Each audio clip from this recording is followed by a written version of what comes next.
बॉलीवुड में यूँ तो कई दिग्गज कलाकार रहे हैं, लेकिन आज जिस सिंगर की बात हम करने जा रहे हैं उसे अपनी आवाज़ से ज़्यादा पहचान दूसरे कलाकारों की मिमिक्री से मिली।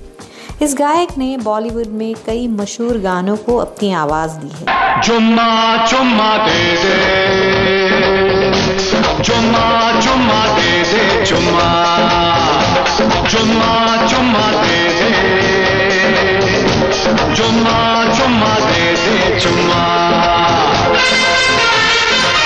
जुम्मे के दिन किया जुम्मे का वादा, जुम्मे को तोड़ दिया जुम्मे का वादा, ले आ गया रे फिर जुम्मा जुम्मा जुम्मा जुम्मा दे दे, जुम्मा। अमिताभ बच्चन की आवाज़ से ही आप समझ गए होंगे कि हम किस गायक की बात कर रहे हैं। यह वो है जो न सिर्फ अमिताभ बच्चन, संजीव कुमार, अशोक कुमार और प्राण साहब की मिमिक्री के लिए जाने जाते हैं, बल्कि इन्होंने अमिताभ की आवाज़ में गाने तक गाए हैं। आज बात करेंगे सुदेश भोसले जी की और उनके फिल्मी सफ़र के बारे में। कैसे बैनर पेंट करने से लेकर सुदेश भोसले बने जाने माने सितारों की आवाज़। सुदेश भोसले के पिता बैनर बनाते थे और उन्होंने मुगले आज़म जैसी फिल्म का बैनर भी बनाया था। बचपन में सुदेश भोसले को गाने का शौक नहीं था और अपने पिता की तरह वह भी बैनर बनाना चाहते थे। महज 14 साल की उम्र में सुदेश भोसले ने फिल्म प्रेम नगर का बैनर बना दिया था। इसके बाद से ही माता पिता को लगने लगा कि सुदेश आर्टिस्ट ही बनेंगे। 14 से 22 साल की उम्र तक सुदेश ने पेंटिंग ही की थी। सुदेश भोसले की मां गायिका थी, लेकिन घर में बॉलीवुड गीत संगीत नहीं बजता था। सुदेश भोसले ने कॉलेज के समय से मिमिक्री और गाना शुरू कर दिया। 22 साल की उम्र के बाद मिमिक्री का जो दौर शुरू हुआ वो आज तक चला आ रहा है। कॉलेज के दौरान ही एक ऑर्केस्ट्रा के शो में सुदेश अमिताभ बच्चन की मिमिक्री करने गए थे और फिर मिमिक्री का सिलसिला चला।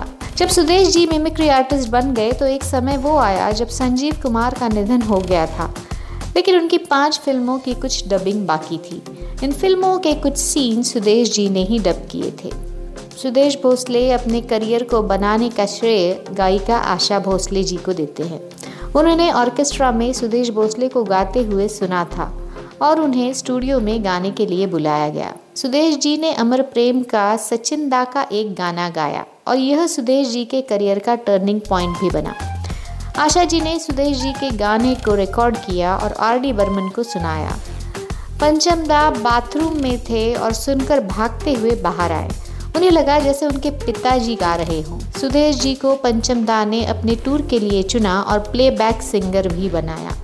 इस तरह पंचम दा के साथ सुदेश भोसले की गीतों की गाड़ी चल पड़ी।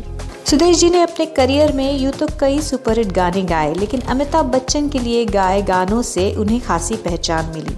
सुदेश भोसले और अमिताभ बच्चन की आवाज़ एक दूसरे से इतनी मिलती है, या कहें कि सुदेश भोसले इतने परखे हुए आर्टिस्ट है कि लोगों को अक्सर अमिताभ बच्चन के गाने सुदेश भोसले के लगते हैं और सुदेश जी के गाने उन्हें अमिताभ बच्चन के गाए हुए सुनाई पड़ते हैं। लेकिन सुदेश जी के लिए यह एक बड़ी दुविधा भी रही, क्योंकि उनकी अपनी आवाज़ से ज़्यादा उनकी मिमिक्री वाली आवाज़ ही उनकी पहचान बनी। उनसे गाने गवाए गए, यहाँ तक कि उनसे गानों में भी मिमिक्री कराई जाती है। तो ये थी सुदेश भोसले से जुड़ी कुछ अनसुनी बातें। हमारा वीडियो आपको कैसा लगा हमें ज़रूर बताएं और चैनल को सब्सक्राइब करना न भूलें।